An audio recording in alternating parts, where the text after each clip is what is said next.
Hello everyone and welcome. Today, we're bringing you highlights from the Alexandrina Council meeting held on Monday, June 17, 2024. One of the key topics was the exciting progress and future plans for the Goolwa Oval Sporting Precinct. This project has been a significant journey, facing numerous issues along the way. And while the project has come far, there's still more to do to ensure it fully supports our vibrant community. Join us now as we head to the council chambers, where Mayor Keith Parks is leading the discussion. Let's explore the insightful conversations and decisions from our dedicated councillors. A motion which is that an amount of $90,000 be allocated from the 2023-24 capital program for the upgrade of the kitchen facility at the Goolwa Oval, additional to provide functionality for additional users who want to use it, and to assist with the running of the facility. And there's also $10,000 of that money is to convert a fixed window to a bifold so that it can be opened to be used as a servery. I think a few things, there are three important things to be considered about this and that old oval facility, and why I'm keen and to support the clubs in their request to get this thing sorted out once and for all. So we'll start with the beginning. They owned 2 buildings on the site. They owned them. They paid for them over years, and we knocked them down and we gave them nothing for them. And they were able to generate revenue and have functions and do things within those buildings. And they were removed to make room for this new development, which they didn't ask us to build the grand development. They just wanted some upgrades done. Part of the grant funding from the federal government, which is $5 million, included the facility being fit for purpose and having a commercial kitchen so that the clubs could raise money and therefore be able to afford to look after it. So you look at without the kitchen, the viability of the club, the ability to have weddings, functions and events there, other than basic hot chips, hot dogs and pies and pasties, really limits them what they can do. And so it does need to be done. We've been continuously spoken to by the federal funding partner to find out why this kitchen was never put in the way it should have been in the first place. Now, that's not your fault. It's not my fault. It's not a fault of this council's administration or Nigel's. This goes back to the previous administration of council and not the previous elected body either. So there were things that happened with this facility upgrade where limited consultation was involved with the parties that are going to use it. And this has been the problem why the ownership of the facility should never have been taken away from the community. It should have always been a community facility. We should have just assisted them with the grant funding to do the upgrades. Instead, they were convinced to get out of it, let council run it. So I put it to you, do we spend a bit of money and fix it up so that they can run it and look after it and be profitable and care for it? Or do we just say no, let them walk away from a lease agreement because they can't afford to look after it, and council continue to spend $150,000, $200,000 a year looking after it? They're the sort of options we're up against. With the figures are in front of us, we can see what's been happening, and the clubs are actually struggling. Like many clubs, they all struggle to get by. But we've really gone out of our way and helped other sporting groups over the years when they've been doing upgrades and facility improvements, and gone the extra bit. And this one's really no different. It's really, to be quite frank, it's a very unfortunate circumstances that they find themselves in, and we find ourselves in. So I ask you to support this, and let's get this oval finished and out of the way once and for all. So looking for a seconder for that, Councillor Oliver. And if you wish to speak to it, yeah. Yes, please.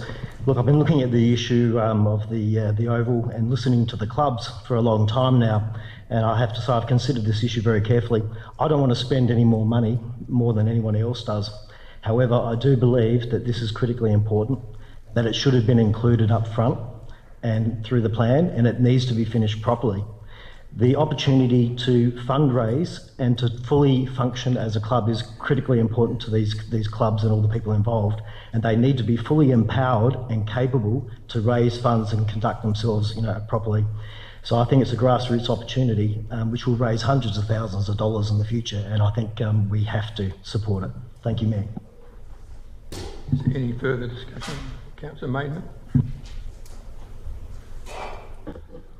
If we don't support this, we run the risk of the club walking away, and you'll have a similar situation that has occurred at the Mount Barker Oval, where it becomes too costly to conduct your business. And the fact that I remember 5 years ago or 4 years ago now walking into that canteen prior to a handover, and it was not ever going to be a commercial kitchen when you have some boffin in Adelaide sitting in an ivory tower designing a kitchen without having local knowledge around how a football club possibly uses a kitchen, it wasn't fit for purpose at the time, and really it should have been addressed well and truly by now. But I understand the challenges with the leases. Let's get the leases done. This will get the leases done, and then they'll be on their way, and we'll be saving that $140,000 a year, and let them go to their own devices. It should have been done in the first place. Council should not be engaged in running sporting facilities, as I've said plenty of times before. Councillor Gardner. I'd dearly love to vote against this. $90,000 would go a long way to help a lot of other sporting clubs, and I voted against Mount Compass Netball, and I felt really distressed about that. And I also voted against the $9,000 that we've just, the motion failed tonight. I have seen a number of times the kitchen at the Oval Function Centre. I have no idea how that got to be built.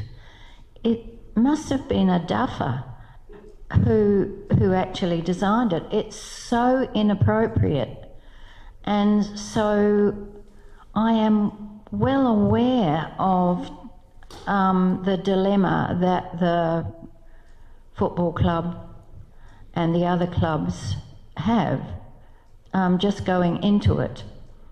So as much as I would like to say no, I will vote for this, because we need to get this finished. It needs to be, the leases need to be signed, the clubs need to take this whole area over, and we need to be able to dust our hands. It's been going on far too long. It's been far too painful, and the sooner we do it, the better. Councillor Miller. I wish to move an amendment, Your Worship, that Council note that no funds will be expended until a management agreement with the newly formed Goolwa Oval Recreation Grounds Management Committee is endorsed by Council and executed by both parties. And I'm happy to speak to my amendment. So the amendment's too far at odds with the motion to be accepted, because it can't be enacted. You can't get the lease signed within 2 weeks. Nigel's advising me that it would be inappropriate to accept an amendment of such. You're completely changing the motion, not just changing you're changing the intent of the motion, not adjusting it. So the only thing you can do is, if this were to be voted on and lost, then you could foreshadow a motion. May I speak? You can speak to it, yeah. Thank you. I don't understand if a funding agreement with a federal body or the state body was to have a commercial grade kitchen, that it got value managed out, but I guess that's a separate discussion. I'm going to use a sporting analogy here. Given the subject matter and the users of the precinct, we have a salary cap that we are working within, and that's our endorsed annual business plan and budget for this current financial year. This is akin to list management. In my view, list management on this scale, just shy of $100,000, should occur at either a budget review or, for an amount in this magnitude, be the subject of a report from administration.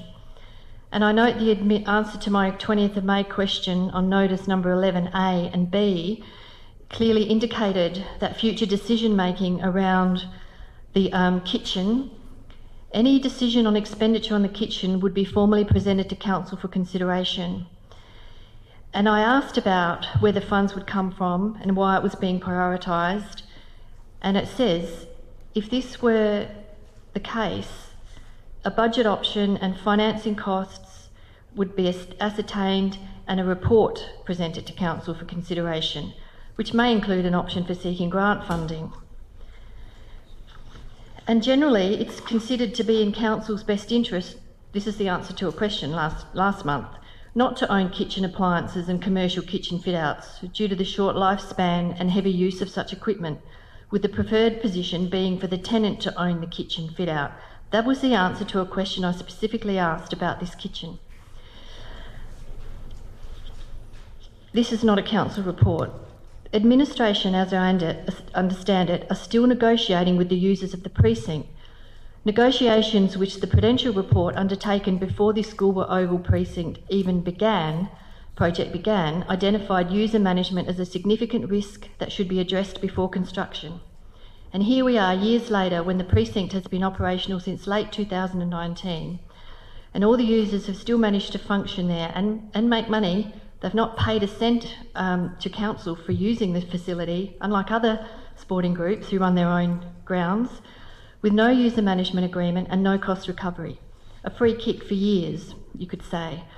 And my reading of all the history of this, and I know you mentioned, Your Worship, that it was a different administration, a different council.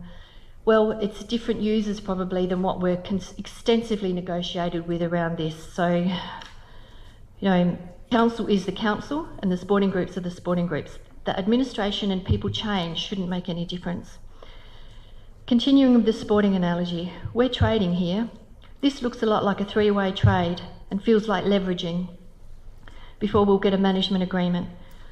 And in the sporting world, trade periods are defined. In the local government world, it could be said trade periods are quarterly budget reviews. We've gifted users a mower or loaned them a mower valued at $35,000. We paid users $10,000 years ago to move out so construction could commence. Users have had exclusive access to an area for a gym, brand new toilets for which it's still unclear what the level of public access will be. Yet here we all are, currently undertaking list management and trading for $100,000. Last meeting, we brought forward from next year $10,000 to reseal the oval entrance. Last meeting I asked questions about the kitchen, and that flagged the renovations would be $10,000. Now we're at $90,000. This should have been, in my mind, either included as a funded or unfunded initiative in the 2024-25 budget when it went out to consultation. We're going to later on consider consultation on the budget. There was no mention in that consultation or in our draft annual business plan a further $90,000 for the Goolwa Oval. This has been known for a long time. We've been negotiating with them for a long time. There's no consideration, as far as I can tell, of procurement or asset disposal for either boxed or unboxed lights or a new kitchen or the old.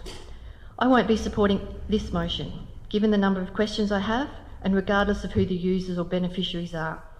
The equity and access headaches, or should I say inequity, in our broader community of the management of this precinct continues to create must be resolved. We need a sport and recreation strategy and something to guide us in how we fund these sorts of things. So in sporting analogy terms, this is a captain's pick and in my view falls short of good administrative practice and the management of public funds. My concerns are with governance and process, nothing more and nothing less, and I hope that's really clear. Thank you. So is there any further discussion? Councillor Livingston.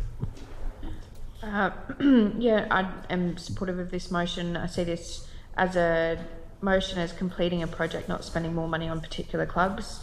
This is a council-owned asset, which we've been advised is not fit for purpose.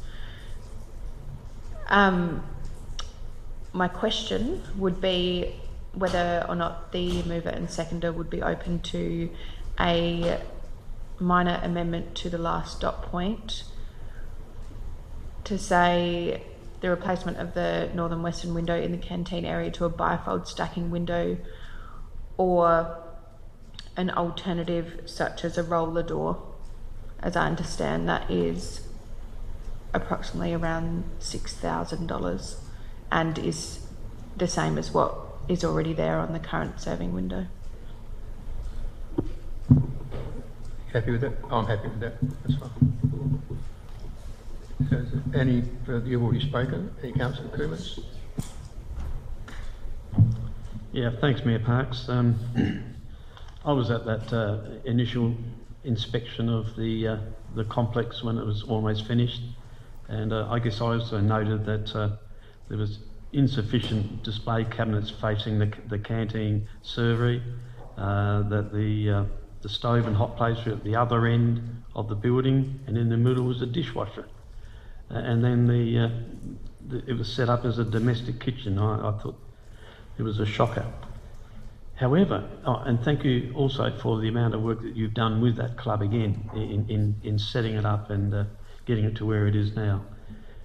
However, I do have, in principle I support, but I do have a real issue with this one, in that my preference would be that the club takes responsibility for this, and we can do that either via a loan or a part grant.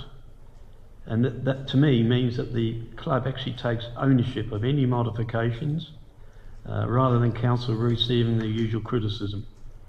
They could seek support from local businesses for products and services and build some good relationships with their community, and they're not tied to the usual strict procurement obligations that council is. I would expect it to be a great product, stainless steel, and the outcome at a better price. We're being asked to fund this out of the any surplus out of the wharf restoration project. I don't see any connection between the wharf and this club.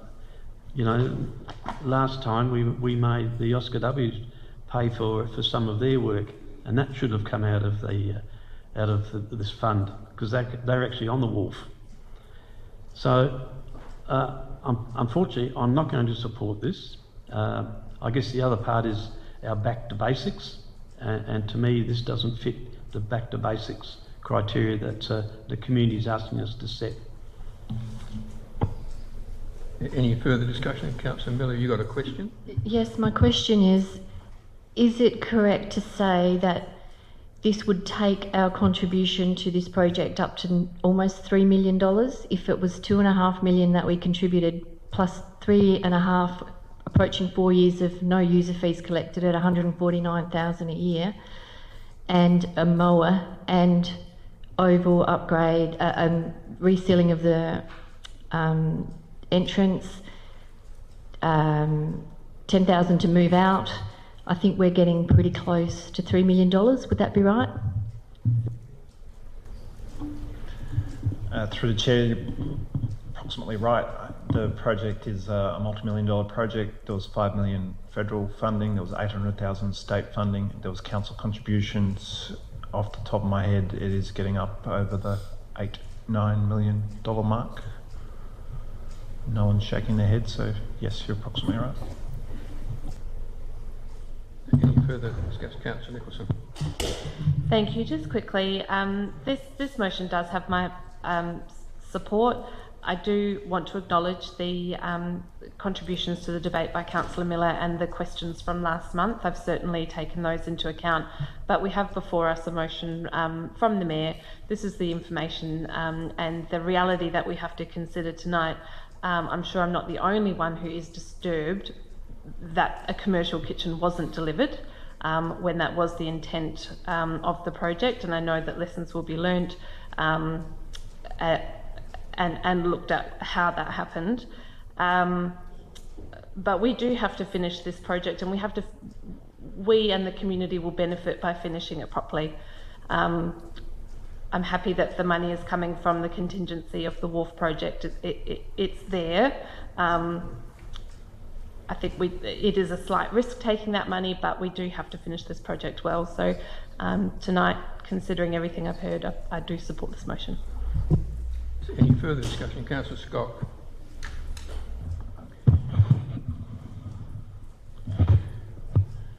This reminds me of those arguments where they, you know, he said, you said, they said, we said, we'd forget who said what.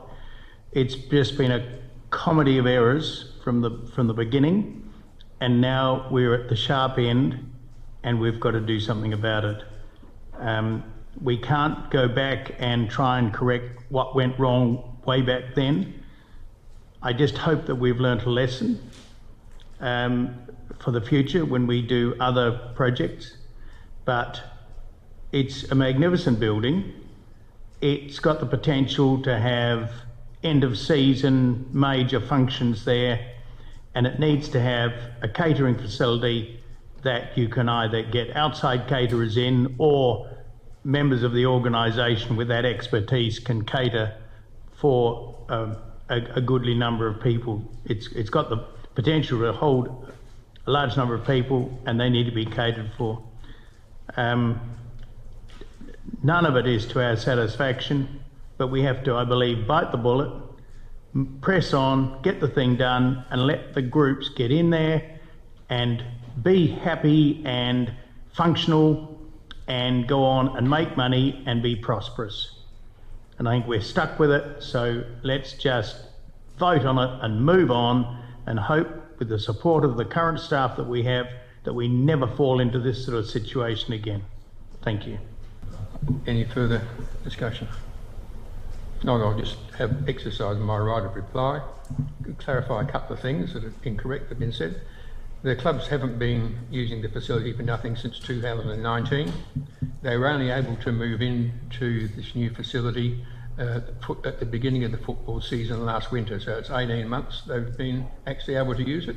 All the previous time it's been a construction site which has strictly limited their use and their ability to do things there. It was quoted by a member as a captain's call. I can tell you it's not my call. My reason for putting this motion to you is for two reasons. Number one, if we don't approve it now to come out of the 23-24 budget, it won't happen, because I can assure you I will do everything I can to make sure we don't spend this money next year. And I've promised the community that's what I'll stand by, and I'll stand by it. You've got to stand by it as well. If it wasn't for that, it wouldn't worry me. But this is the chance to do it without affecting our rates in the coming year. We've got a little bit of money in contingency in a project that we can put it to a good use. And the other thing I've got, I don't know about you, but I've got a sense of guilt and feeling of responsibility to the funding partners who gave us this money in good faith to us to deliver a sporting precinct fit for purpose, which it's not.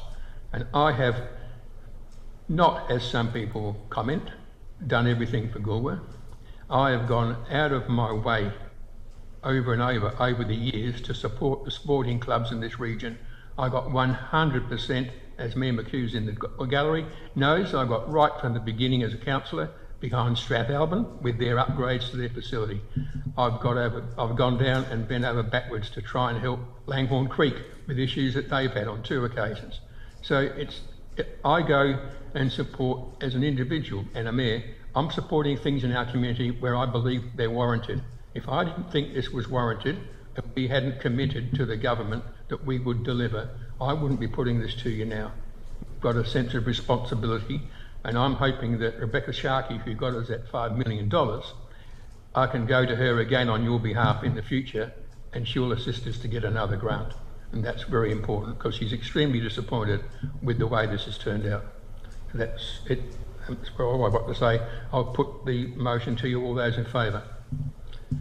Against? That's carried. Thank you.